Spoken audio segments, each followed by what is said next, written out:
afternoon, all you rockin' awesome people out there. My name is Scott Schertzen, alongside Mr. Obi Spencer and Mr. Brandon Kaye, and welcome to the Sports Den on Spanglish World Network, Zingo TV, channel 249 and 250.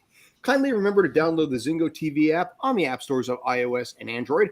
When you download, make sure to rate and leave a comment because both apps are free. Zingo TV, by the way, is also available on Google Chromecast, Amazon Fire, Fire TV sticks, Roku sticks, and all smart TVs 2016 and forward.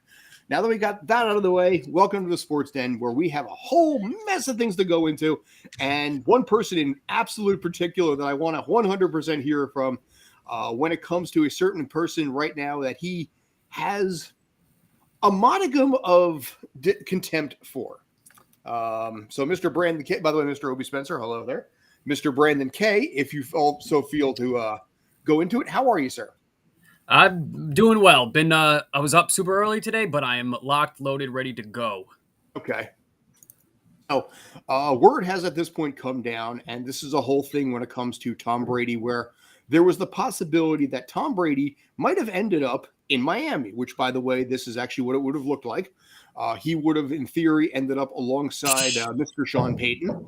However, Mr. Brian Flores may have had something to do with that. I wanted to actually specifically and definitely turn this over to you, sir, because I know for a fact you have some opinions when it comes to this as an ardent Jets fan and as an absolutely unquestioned ardent Tom Brady hater. Sir, the floor is yours. Yeah, so I believe this is going to be my first time on any of our shows finally breaking my silence on this. I've been referring to him since he had left and then came back as Voldemort because I didn't want to speak his name. And I'm really at the point where this is just a Brady bunch of nonsense. But it does provide clarity because through this time, through basically since he walked off the field last for the Bucs, up until this point, we have gotten this kind of Swiss cheese of facts and rumors circling Tom Brady and what he was going to do in this, his upcoming future. I think we are starting to get more of a solid block of cheddar cheese here because this is starting to make a lot more sense. I think it's funny because it would really speak to kind of almost how petty Tom Brady is because, yes, obviously he has dominated the AFC East since the day he stepped on the field. But there's been one, I don't even want to say the team, but there's one location that obviously has this team with it that has given him trouble, and that is in Miami. Mm-hmm. So I think that part of it too, the idea of, take your family to nice weather, you can make Giselle happy. You could, honestly, a big thing too, you could go back and stick it to Bill Belichick being in that division. Yeah, I mean, just looking at that, to bring in Peyton, or what would have happened if you had brought in Peyton, Brady, and then you trade for a Tyreek Hill, that would be an extremely dangerous team. I would admit that, and we already have the Bills to deal with in this division. We still have the Patriots to some degree. The Dolphins are still better than us. So we're looking all the way up at these teams. So I really don't want to make it harder for us or think of an idea that would make it more tumultuous for me for another season or 2 seasons or whatever. But, I've had issues with Brady, how he's handled this retirement, so to speak. I mean, Kim K and Chris Humphrey's marriage lasted longer than his retirement. And between the way he handled it, the timing of certain announcements, I really felt like it took a lot of spotlight and attention away from other main things that were going on at that time. Mainly the 2 things was the start of March Madness and the Saturday before the Super Bowl. The day before the the week before. It was very close to the Super Bowl, and I just thought it was like, you know what, dude, if you're going to do it, just wait another week or 2, just let the Super Bowl happen, and then you can have your whole summer of glorified, congratulations. But we're really starting to see what Tom Brady is in his head. This is really starting to play out now. And what's interesting about this, and Obi, I'll turn it over to you in a sec. What's interesting about this also is when he made that retirement announcement, when he did, you were pissed off at him at the time for the decision to do the timing of it then, thinking this is weird. This is egotistical. Something is bizarre. So credit to you on this one. You actually saw something fishy about that as it ended up happening. And now we're starting to get some ideas why. Yeah, and the idea, and if you want to bring the Bucks back into it, Obi, I'll go to you. So now, if the Dolphins plan fails, you go to you go back to Tampa, and then you're like, look, if I'm coming, then you got to Bruce Arians or something's got to go. So this is really starting to make a lot of sense, and we're really starting to see the inner mechanisms of Tom Brady's brain. I think Tom Brady should be thanking him for messing up his plans. I know Tom Brady thinks he's all that, and I know, Scott, you still think Tom Brady is a great quarterback. I saw a guy who was getting old. I've lost a little bit of respect for him after all this, but go ahead. I'm sorry. I saw a guy who was having more and more trouble getting it done against the Rams. Everyone loved his second half, but he still only had one drive that wasn't 30 yards for a touchdown. And if this guy was in the AFC next year, with the way it ended up coming down, first of all, Tyreek doesn't get traded to Miami. Miami does not have the assets to get Tyreek from Kansas City at that point. Maybe Wilson doesn't go there, but let's say Wilson does. I don't think he gets out of the East. He has a quarterback who's probably as good as him, if not better, in the East, just because of his age. The quarterbacks there are outrageous. He's got one guy standing in his way in the NFC, which is the way he likes it, because he used to have one guy in the AFC named Brady. So I think that, Manning. So I think that I'm more down on him as the player. I don't mind the mechanisms that players try to do. I don't mind people trying to get the best work environment and the most money they can for themselves. And I have lots of bad things to say about Brady myself on who he is. But this sort of thing, I'm okay with. I'm going to work it out so I can be on the team I want with the coach I want. Good luck. Now, they do say that even if he had gotten there, he would have had to wait a year for Peyton. Peyton was taking this year off. That's the articles I've read. This was a year off. And he was probably going to go to the Cowboys, and that Miami, I guess, would try to fight the Cowboys for him. But we'll see what Sean Payton does next year. But in the end, he's back at the Bucs. It's a nice place to be. There's no competition in his division. There's barely any competition in his conference. Can you imagine if San Francisco loses Deebo Samuel? You're talking 3 teams, 4 teams. The NFC. If you think you could be a wild card team in the NFC, you feel very good about yourself, because you could possibly even be winning your division with one key injury. So I think he's happier now here. I'm not angry at him for this. I just think in general there's some sleaze around him. This is just one more thing, trying to maneuver. But this is one of the things I don't mind. I don't mind players trying to get to where they want to be, because we do that in our jobs and our lives too. Now, here's the question that I've got. Years ago, 20 years back, when Michael Jordan came out of retirement, there was a lot of confusion in the NBA because he was both owner of Washington and also a player. This sort of same situation would have occurred here, where Tom Brady, although not a complete owner, would have at least been a minority owner of the team he would have played for. Would that have been a complication, or at the end of the day, would it really be much ado about nothing?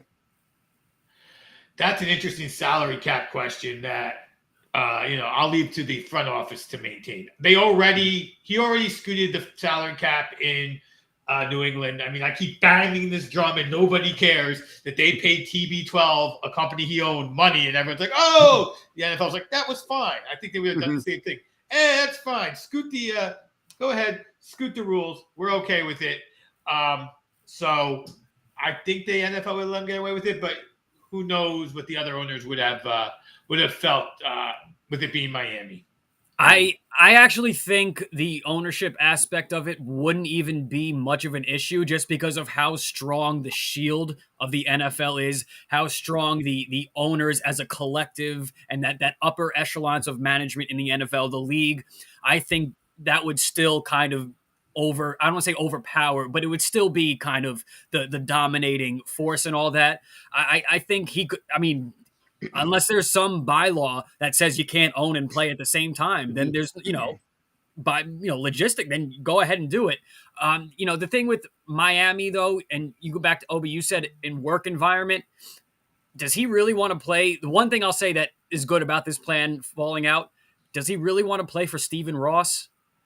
I mean, an owner that has been ripped apart recently for obviously tanking. I think I don't know. I think first off, looking at that picture, Sean Payton looks better in Miami colors than Brady does. I don't really hate Brady in that look. I really don't, and that's just my take. So, I mean, I don't know. That's just my view on it. I think personally, he looks better in that outfit than he does actually in the Bucs uniform, but that's just my own opinion.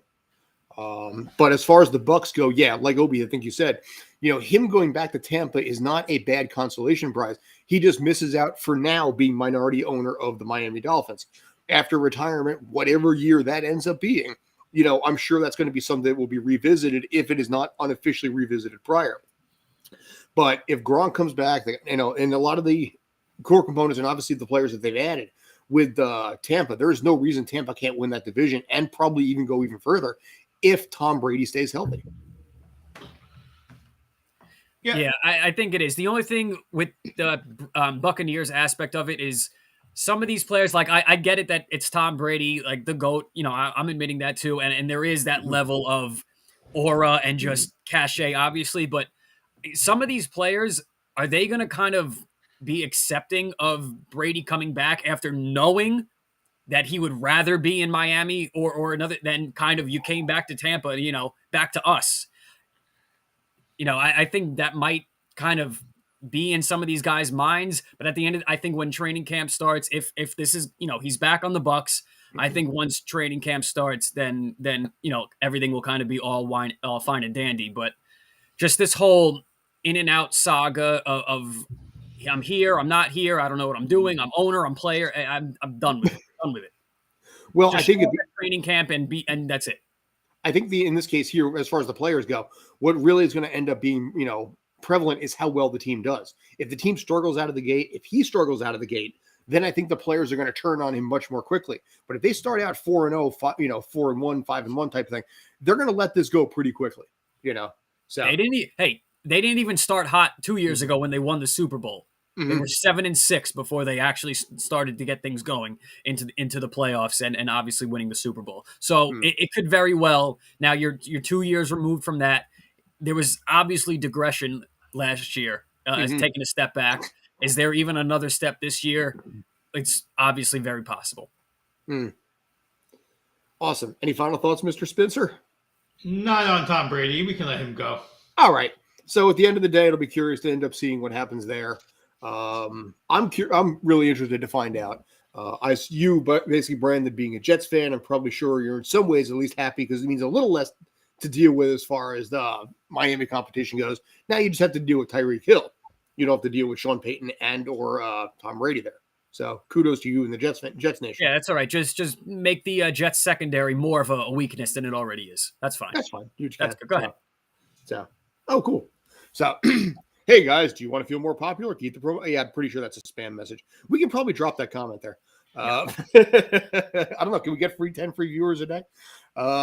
Anyway, we're basically only at Obi too. I know, Ouch. really. There we go. Adios. Jeez. So, all right. So basically, there we go. So, all right. But we do have a new picture at this point. We have a new topic as well. This is, of course, the Sports Den on Spanglish World Network on Zingo TV channel 249 and 250.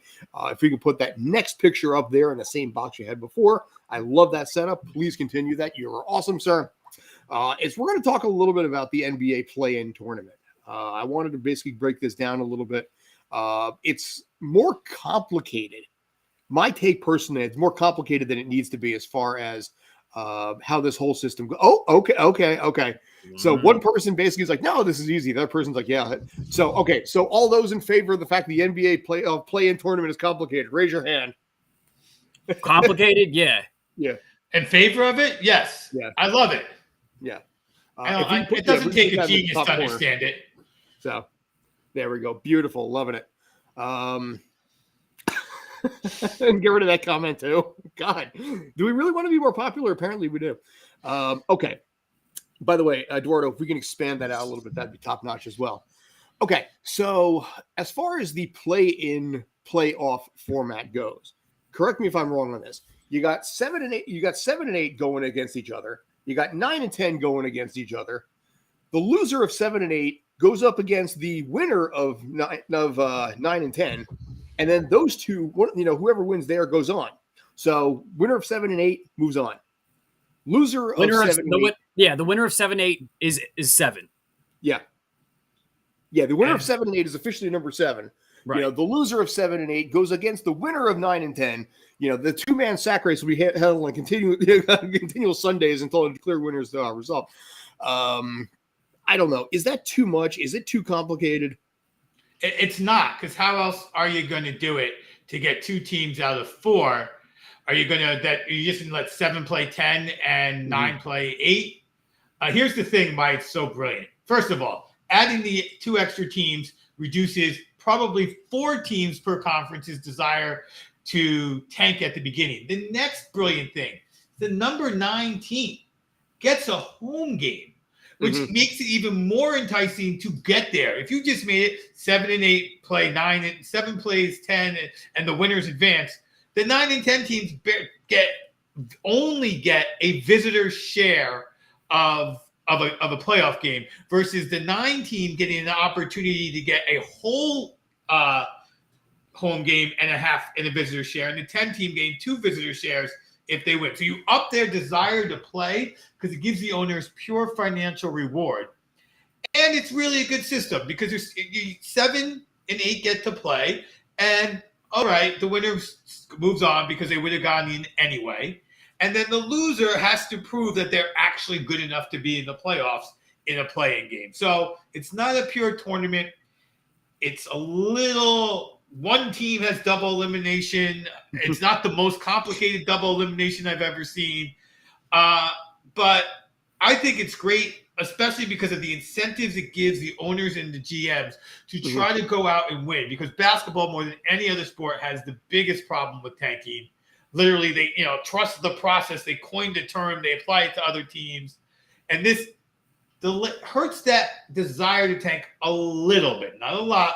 Between this and the way they adjusted the lottery, prevents a little more tanking. And NBA bingo. Yeah, that's a great system. Yeah.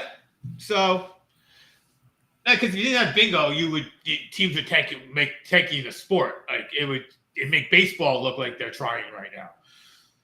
Yeah, but what you're doing now is showing the middle of the road average teams in the conference that just continue what you're doing, stay average, and we'll reward you with a game, whether it be home or away. If first of all you want to use the argument that a home playoff game, or you get ticket sales revenue from a home playoff game, you know what you get from that too? Being in a playoff series where you get 3 or 4 games at home.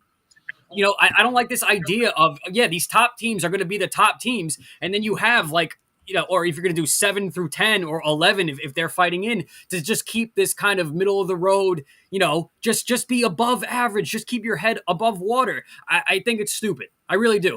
But we know that in basketball, March Madness to April foolishness. That's what this tournament is. We know that in basketball, if you don't reward mediocre, teams will have an unbelievable incentive to be horrible, because that is the way to get the best players. The New York Knicks, the biggest market in the world, because they have bad ownership, can't attract free agents.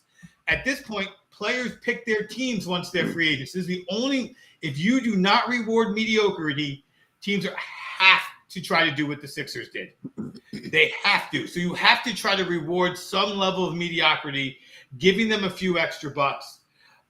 Besides, in the last 2 years, we've had LeBron James and Kevin Durant in this playoff series. So we've gotten the 2 best players in the game, the 2 biggest markets on people's eyes. Steph Curry was in this last year. So it's not like it's not attracting big names. And also, it gives those people who are big into basketball but don't start watching to the playoffs, because that's a large number of people, one extra opportunity to see that next guy who's coming up the ladder, see him in 1 or 2 games, and it builds buzz for that team for next year. So I think I'm not going to expand to 10 full teams. That's crazy. But it does give it. It's like when the baseball started with the 1-game wild card. Is it gimmicky? Yes, but it makes sense. It gets more teams, less tanking, more eyes to see those next up and coming players. And you've had big guys in it 2 years in a row now. LeBron and Durant.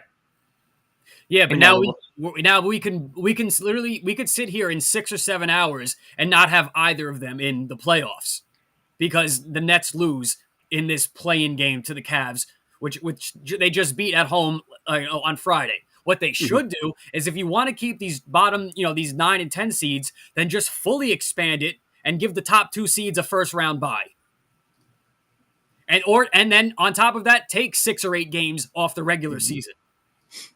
But you've been a proponent of contraction for pretty much every sport, but they're clearly not going to do that because there's a loss of revenue, it's a loss of money. They're not going to go that direction. Not if they're making it up with this another round of playoffs or another two full teams in the playoffs. I don't know if they're going to basically cut back on the regular season, even if they expand the playoffs. I think they'll just continue to expand. Okay, so even still, again, more games, more revenue. Especially now with sports betting being what it is. On this year, 9 and 10, you now got me at least 1, possibly 2, if not getting him into a series. Trey, what's next? The kid's name on Atlanta who's totally escaping me. Trey, who was the star of the playoffs last year, right? So now he's a 9 seed, probably what they deserve based on looking at everybody else in the division conference. So, but now there's a chance, right? If they win and then they go on to beat the Cavs or the Nets, or wouldn't you like to see the Nets? Like, the excitement that you can build for it is worth it because the bottom feeding teams, the Pelicans, I mean, he didn't come back, but if Zion had come back, just in time for the playoffs, we've gotten to see Zion. So if you look at these 9 and 10 teams, there's at least one guy of interest in there. So I think you're going to get these to come in. I don't know past history, if we went back and we looked, how many other times there's been a team that was looking good and had an injury and the guy missed 40 games, and maybe the guy would have come back at the end of the season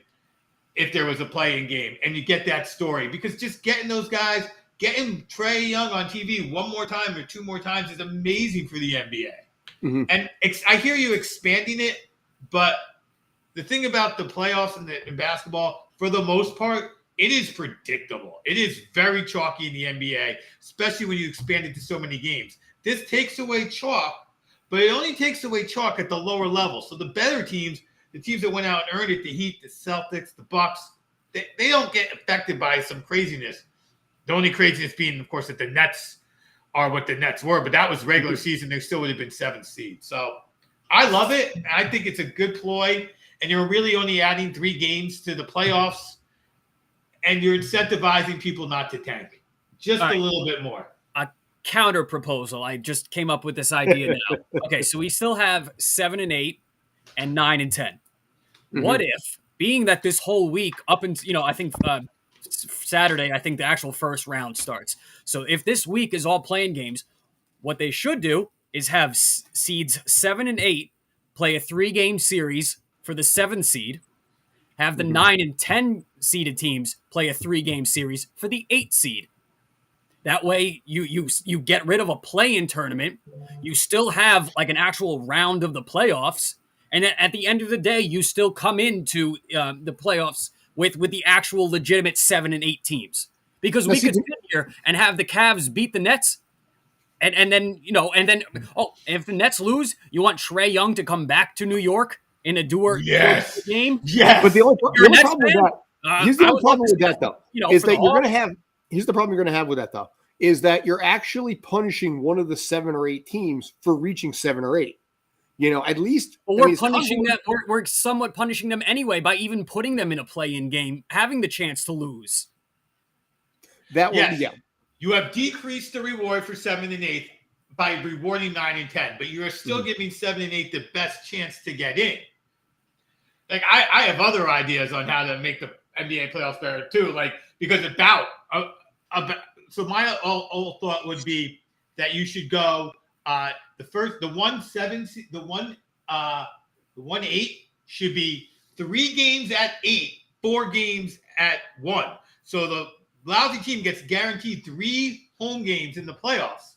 Mm-hmm. But if the number 1 seed sweeps those 3 games, then they can rest. They don't have to play the 4th game at home. They get that rest because obviously we're a 1 seed. We just beat the 8 seed 3 games in a row on the road. obviously we're the dominant team. Let my players rest. Because again, it's about incentivizing teams to want to get into the playoffs. So I guarantee you a third home game as a 7 or 8 seed. But this kind of does it. It gives those bottom feeding teams something to play for and a reason to try to not just tank away for those lottery picks. And it gives us as fans an opportunity to see Trae Young. Like you said, Trae Young going to Brooklyn. We want that, right? Like, we want that. Okay, but then again, now we can find ourselves in a full playoffs with no LeBron, no Anthony Davis, no Kevin Durant, no Kyrie Irving. It's a greater embarrassment. Again, already no Ben Simmons. Forgetting that whole train, the runaway train. I mean, it's. I don't. First off, if it ain't broke, don't fix it. This wasn't necessary to begin with. If you wanted to just do this kind of the 1 year for the COVID bubble purpose to just whatever, fine. Hockey did that. West, NHL did that. The Clippers and the Spurs, they're a clear 5 games behind the 7 and 8 seed. So it's not even necessary for them. At least in the East, you can argue that they have, with 1 or 2 game record difference where it kind of matters. Yeah, everyone's 44 or 43 wins. Sure, yeah. But, you can't do it one conference can do it this year and one doesn't do it next year, or both do it. You can't do that either.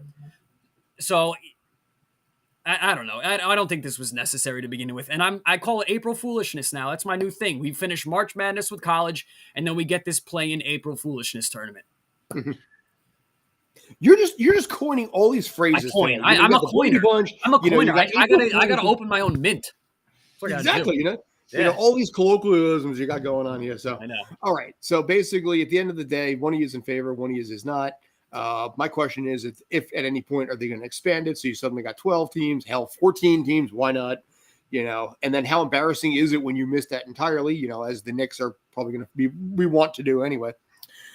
I'm willing to give it a shot. I think it falls into what, I think maybe they took a page out of March Madness where you got, the team that 64th team there.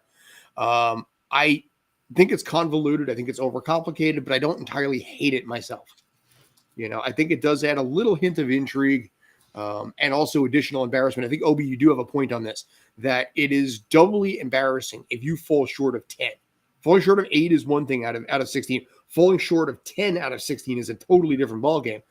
So if a team falls short as 100% eliminated, you got to look yourself right in the eye. When the New Jersey Devils during the COVID year missed the playoffs, when only 8 teams out of 32 could miss the playoffs, 24 teams got in. My team did not. I understand that embarrassment there. You made it so much easier in that situation, and my team was still watching from the sidelines. It's an unbridled, unquestioned embarrassment. And as far as the Knicks go, it's an embarrassment to the NBA in general. That team has such money, has such fame and notoriety that it's famous for being famous. It is essentially like the Paris Hilton or the Kim Kardashian of the NBA. Dude, they're famous for being famous. They're not famous for what they actually do. I'm not disagreeing with you. I like that. I thought that was a good analogy. Thank you. I get one once in a while here. So, all right. So anyway, we're going to move on from that topic there. This is the Sports Den. This is, of course, my name is Scott Churchson. Alongside me is the definitely smarter Mr. Obi Spencer and the definitely smarter Mr. Brandon Kaye. But I need to go into something else basically before we start talking about. Actually, you know what? I'm going to take this in a little bit of a different direction. Max Verstappen has been in the news. Lewis Hamilton has actually been a little bit in the Twitter news by virtue of the fact that he was filling up his own gas tank, and apparently the internet went ballistic about it because he was just sitting there filling up his own gas tank as a regular dude in England, and the internet exploded like basically pouring champagne on Kim Kardashian's ass in that one picture where she broke the internet. This too broke the internet. Obi, I know you wanted to talk a little Formula One. You had a couple of things I think you wanted to bring up on that. So I will turn it over to you, sir. Well, he obviously wasn't in Jersey. So, we self-serve in Jersey. We just don't care. I think let's not talk about the Jersey thing. The Formula One season is off. It's running. Verstappen has only finished 2 of the 3 races. The Red Bull car itself did not finish the first. Both Perez and Verstappen didn't finish the first race.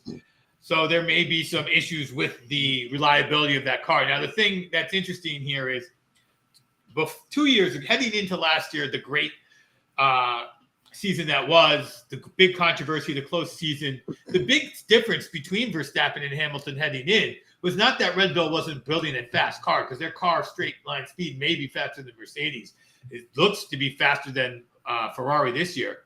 It was that Verstappen has a bunch of DNFs. He does not finish more than the other great racers. And we're seeing it again this year. Now, I'm newer to the sport, so I'm not positive whether it's a Red Bull issue or whether it's a Verstappen issue overall. But that may come to really bite him this year, as Leclerc and Ferrari has looked spectacular every race.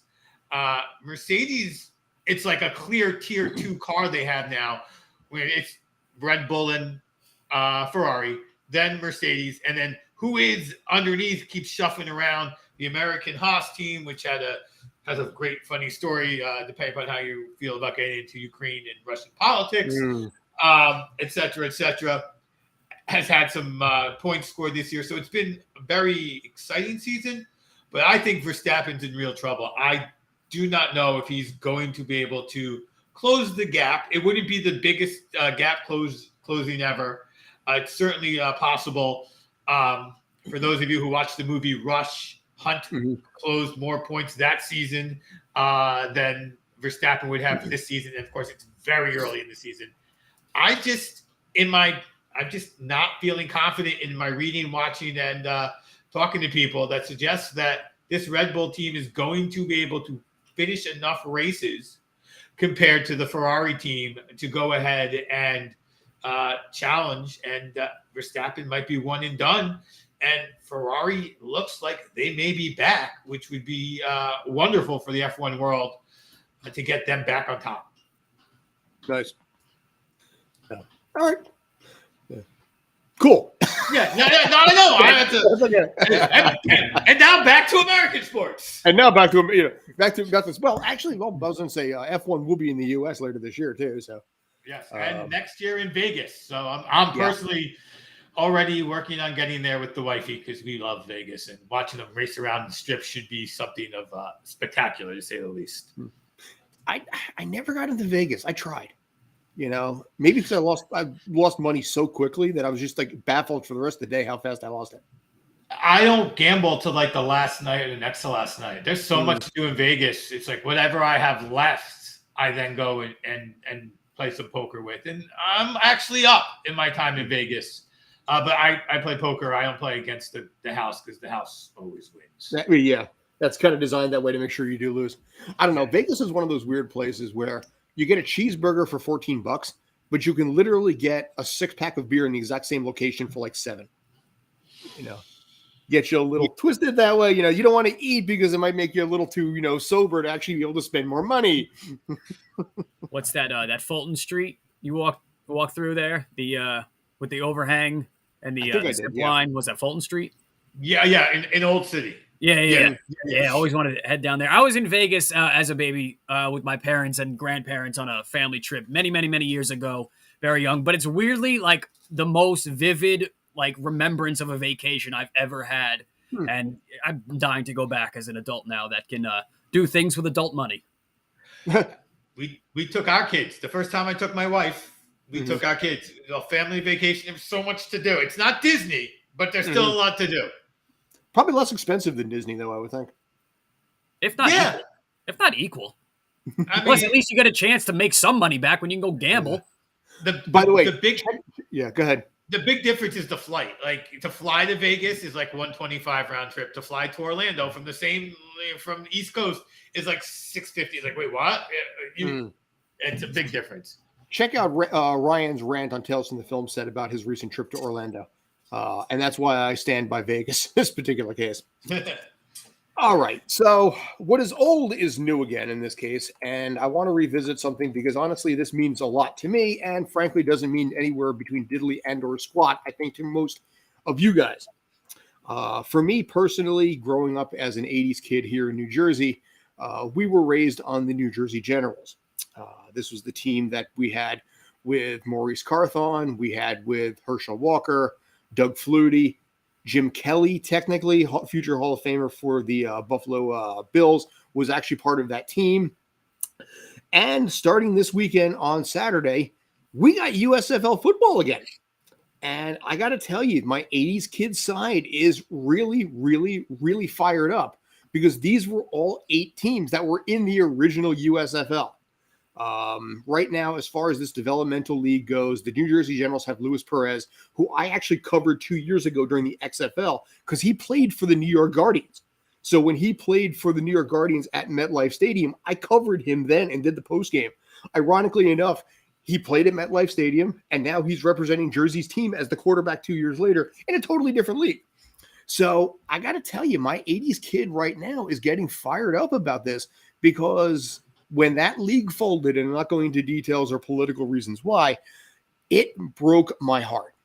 As a little 10-year-old kid, I adored the USFL. I had dreams and aspirations of being a quarterback for the New Jersey Generals. And it killed me as a kid when that league folded. Ironically, that year was also the year the Mets won the World Series, so it wasn't that bad. But it meant – what's that? Silver linings. It was a silver lining. But as a kid, you don't really understand why a league can completely fold. I used to go to the USFL championship game. They used to have that at the old Giant Stadium back then when Philadelphia beat was it Orlando, I think, one year? I don't know. I got the ticket, actually, the 1985 ticket. So the fact that now here we are, 37 years after the league folded and it's coming back again. Honestly, like I said, it may not mean a lot to a lot of people, but by God in heaven, it means the world to me right now. Now, having said that, I don't think it's perfect. I think there are some really stupid things about it. First and foremost, the fact that every single game is being played in Birmingham, Alabama. They are not playing them here. They're not playing them here. They're all playing them in Alabama. Because when you think football, you think Alabama. It's not even a neutral site at that. It is actually, it is sort of a neutral site, but it's basically adults pay $10, kids get in for free. But there is a Birmingham team. Right. There's a Birmingham team. Right. So who's the Birmingham team going to be, fans going to be rooting for? New Jersey or Birmingham? I like some of the things that they've got in this case. They do have the 3-point play after a touchdown, kind of like the XFL did. They do have a lot of the same sort of thing. I'm curious in this case because they're broadcasting it both on Fox and on NBC simultaneously. So for the Generals game on Saturday, you got your pick and choice on this one. I believe Mark Sanchez, by the way, is doing the color commentary for Fox on that one. I'm not sure who's doing NBC, but better not be Apple TV's guys. Ugh. Dude, Jesus. Well, we can get to that later. We'll get to that later. No, you know what? We're gonna. This is something I want to bring up in this case, and we don't generally, as a rule, talk about other broadcasts, but I talked to you that night. This is something actually. You know what? I think we're good as far as I couldn't be silent. What's that? I couldn't be silent on this. I just had to. No, it's okay. We're going to go into that. Obi, go ahead, please. I think that USFL is going to be interesting in one respect for data folks about home field, because in theory, the Alabama team should have the fans rooting for them, but nobody has travel issues. It's kind of like the bubble, but with one team having fan advantage and everyone else just having the travel advantage. It'll be interesting to see, because I think this is a 2-year experiment where they're down there, how that affects the Bama team. Are they better? Do they seem to perform better statistically than they should? The data nerds are going to actually get to love that and look into that. So just wanted to put that out there. For the home field, doesn't matter, and doesn't matter the same in every sport, people. There'll at least be some football knowledge. I digress. And go ahead. I got to say something. That's it. Now on to announcers. No, Brandon, no, go ahead. Well, I do want to say this, though, being that it is, 8 teams that they had in the original league, I think it is going to do a great job of bringing in the old fan base that has kids now. Okay. Or even or even not. Bringing all of the old, fan base in, but having the advantage now of spreading it to a new fan base. And I think it is going to do better. I think it is going to do better than. I'm moving the camera a little bit. If you look at the end of the camera, right about there, you can see my original New Jersey Generals USFL cups from 1985, which you got when you spent enough money at a 7-Eleven. So, like I said, as a fan, I'm excited for that. But it's also interesting because of the fact that you got the USFL, you got the XFL coming back, you have the fan-controlled football. So the Johnny Mizell, I think Marshawn Lynch League, where the fans themselves call the plays and then dictate instant replay and a lot of the different things in there, which I think the NFL can take a page from. And I think the NFL should take a page from it. But we can break that one down because I think we have some clear disagreements on that one. But I like some of the things that FCF has got as well. But, Eduardo, if you want to drop that picture out, that's fine. I appreciate it. I don't think we're going to need any more pictures at this point. But I wanted to talk to you a little bit, Brandon, because you got the opportunity the other day to watch the Mets game on Apple TV. Yes. You had the chance to be able to see what that was like. In this case, obviously, you lose out on Gary, Keith, and Ron, who are considered to be one of the best trios in Major League Baseball as it comes to voices of my summer. The voices of my summers, really. And not even basically hometown discount. I mean, the world kind of recognizes Gary, Keith, and Ron as being like arguably the best tandem in all of Major League Baseball and even all sports across the board. So you had the chance to sit there and watch the Apple TV broadcast, which of course requires an Apple TV subscription. Talk a little bit about what it was like watching that Mets game on Apple TV. It was, first off, I think it was, before I even get to the quality of it, I think the third or fourth inning, there was just a complete Apple blackout where it went out for like 2 or 3 minutes. And like, I thought like my Wi-Fi went out. Mm-hmm. And my dad, he was upstairs and I had to set up Apple TV on 2 separate smart TVs. And even him was like, is it working? Is it working? I'm like, no. And we thought it was the Wi-Fi, which, okay, you know what? If you want to just a technical hitch, fine. I think, though, that the Mets, was the very first. There was like 3 games over the course of that night, but I think the Mets was the first one. So the first Apple TV coverage of any Major League Baseball. Yeah, right. And they were all right. Forgetting the commentary, they were very, very minimal on graphics, like exactly what you would expect Apple kind of graphics to be. That's exactly what it was. It was just your box, your rounded box with your plain text and your couple lines. And they didn't, I don't know how many cameras they had access to, because there were a lot of times where I wanted to see a replay from a certain angle. And I know I would have gotten in on SNY or ESPN or any of these other, but not one on Apple TV. So that part of it really bothered me. And then the commentary. They had former Met and Diamondback Chris Young, which that is fine. Mm-hmm. You have a former player in, that's all fine and good. It was a good idea anyway. And then you had these 3 girls, and it's not like, don't get me wrong, it is not the female aspect of it. It was just very all over the place. It was very just a lot of like errors. I think there was one. I forgot who it was, but they hit a sac fly in either the first or second inning, and they're going into the break after that inning. And one of the girls, she's like, and after that, RBI single or whatever it was, and like, no, that's not what happened. So it was just kind of a lack of, and it was, Chris Young too. I don't want to say that he was great just because he was the baseball. Like, it was all of them. They were just talking about random things, not even really about the game or the players, so to speak. It's watching Saturday going back to SNY felt like I was watching them for the first time. Like it was really, and I hope to God the Mets are not on Apple TV for the rest of this season.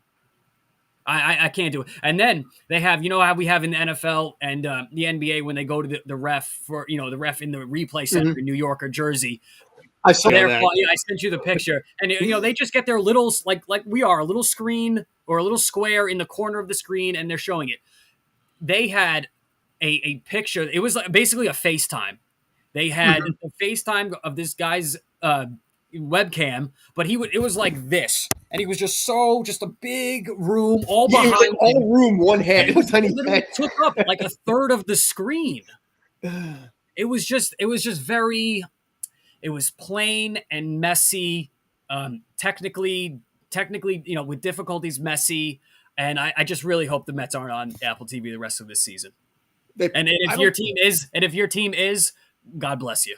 I feel bad for you. Well, it could be one of those things they're going to have to try and work on it to get the bugs out and the kinks out. But you would think it would have been cleaner, because I saw a lot of comments when it came to Apple TV and their broadcast on Twitter, because Twitter is never, ever, ever one to hold back on its opinions. And I saw a lot of that same stuff where people just felt it was very vanilla, very generic. There wasn't anything like magnanimous about it. It was just, it felt like kind of an older broadcast in some ways. Without that's what baseball needs, an older style broadcast to really bring in the youth. Oh. Yeah, but you need that one camera angle they had in the 50s. But Scott, you made the great point. Black and white. The tactic to try and attract to regain your fan base, reattract the fan base, get new fan, is not to have them sign up for a subscription. Yeah. That's not it.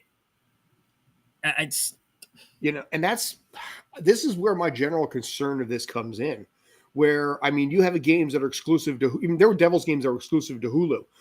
Obviously we have this.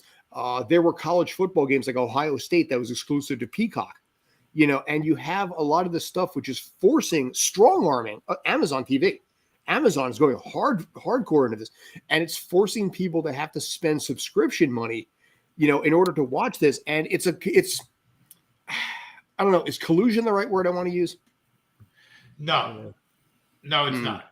The baseball, the leagues are taking the best way to get themselves paid, and the streaming services are fighting for their dollar. It's actually capitalism at its worst, because the fan is the one who suffers, because you're getting forced to be like, well, if you want to watch the sport, and I think that becomes, or hear me out, I could watch 4 dudes play the video game I'm good at for free on Twitch. I think I'll watch that Twitch stream for free. And I think it's a big mistake. I think it's a money now, losing steam and popularity later.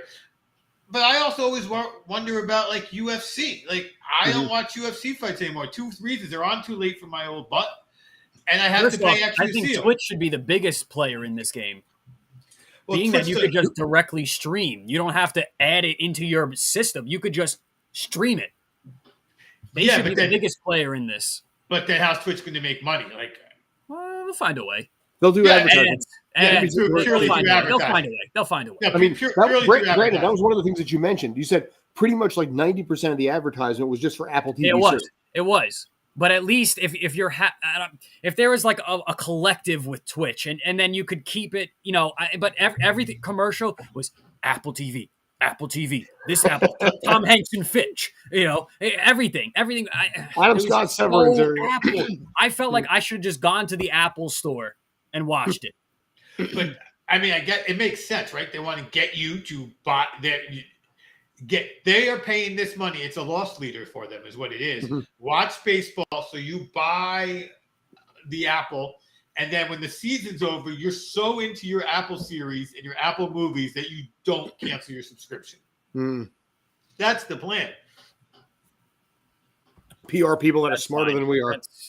Marketing, yes, but they are smarter than us. Yes. And by the way, if you actually want to work for us, let me know. I can't pay you, but I can, I give really good handshakes. So, all right. So we got about 5 minutes left at this point. I want to go into one last thing. I think basically that 5 minutes falls into, there are 2 baseball teams in New York. One that I think is going to do well this season, and one that I believe is not going to do well this season. Brandon's team, I believe, is the team that is going to do well. My New York Yankees, I predicted to fall to literally 4th place this year. Part of my big focus with this is the issue that has gone on with Aaron Judge, who turned down a 7-year, $230 million deal. As Eduardo says, go Blue Jays. Yeah, that team's going to compete. He turned down a 7-year, $230 deal with the Yankees to stay with Pinstripes. What I think is part of the issue with this is he's made the announcement he's not going to basically do any contract negotiations, and he will go to free agency. Not to say he won't go back to the Yankees, but the New York Yankees went public, and they said he turned down this deal. And if you're Aaron Judge and you're sitting there saying, okay, they just aired this dirty laundry that I turned this down.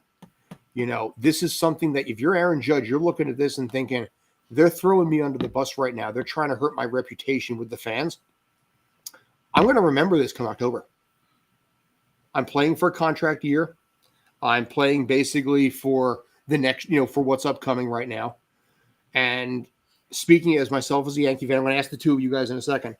I personally think this is Aaron Judge's last year in New York. Obi, what do you think? I do too, and I'll tell you where I think he's going afterwards. Mm-hmm. I think he is going to your biggest rival in the Boston Red Sox. I would say it's possible, yes. Watch those balls fly over the green wall. The green monster? Oh, yeah. Watch it. Eduardo keeps posting Toronto. Nope. He will be a Red Sox come winter meetings. I don't know where he's going, and I don't think it matters 4 games into the season. There's a lot to be seen. Will he stay? Will he get hurt? Will he not get? There's so much to see that at this point, trying to make that guess seems ridiculous to me. If he puts this team on his back and carries them to the playoffs and to a championship, he might get the all the more reason to be gone.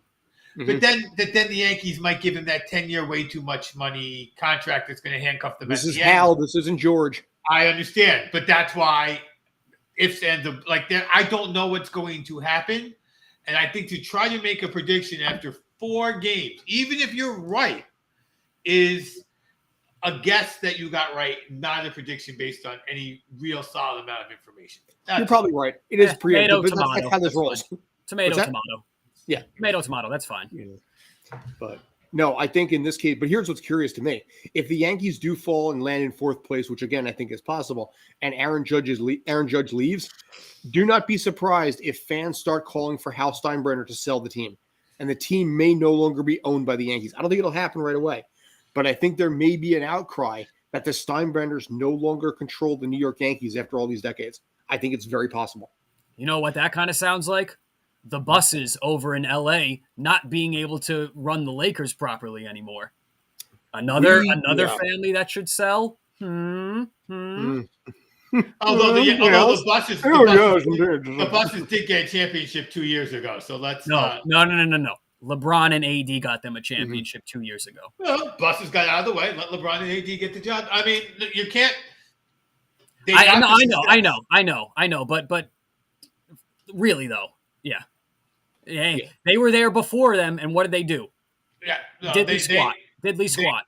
They have infighting in the Bus family that they need. They can't get out because they can't get the right group of people in and out. That's a whole different story. Where the Steinbrenners, it's just how manages the team like a modern owner, not like a we win at all costs owner, which not like Dad.